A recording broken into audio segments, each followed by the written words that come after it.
mergelilor că vine popa cu crușa. Ați bolul zi de cap. Zi să se ducem cinci de la mesă. Cală pe bunătoși, pe bunătoși, dezleagă. Haita!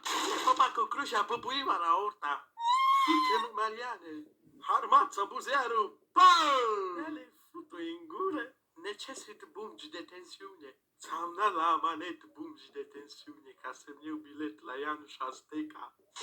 Ești mecher, futu-te în gură, ești pur nasă, ai fuceai pe măta. Dau pula în măta, mea! Ai zis de mama, futu-te în gură, na!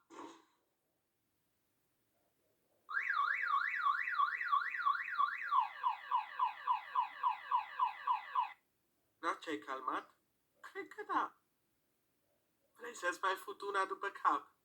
Yeah, Poate ce Dumnezeu prost ești, bă.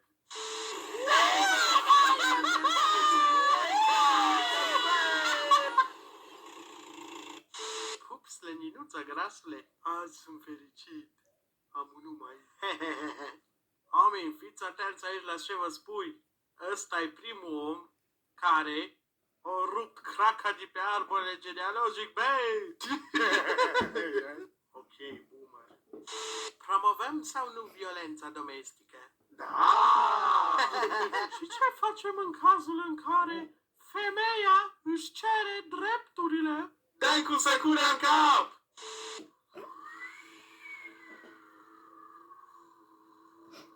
Intrăm, luăm un kil de jinar. Tu umbli cu ficatul în pungă după tine și străi să bei, bă? Mai încă mi-ai pula, zici că nu de la cine am învățat să știu. Păi și normal, bea-mi aici traiful, că numai unul-i tatăl în lumea asta. Aici mai stă măta după șopat, crede că nu știu eu unde să ascunde. Hai afară, mamă, că ți-am adus de mâncare!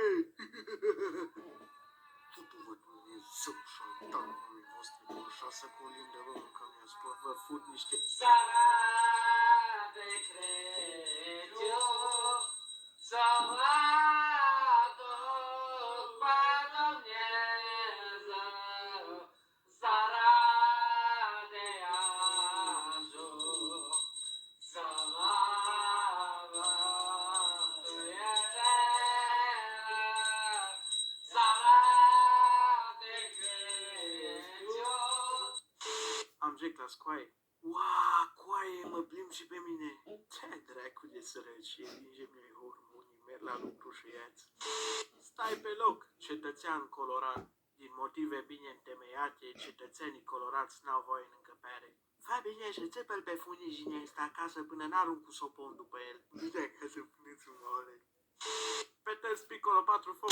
Ce mă, omule, de aici și-a futut soarele tău. Zic ceva la ureche după zici cu voce tare. Sărbători fericite și rugăm cu aici. Băi, ascultați-mă aici. Tudor Hunter vă urează sărbători fericite! Wow!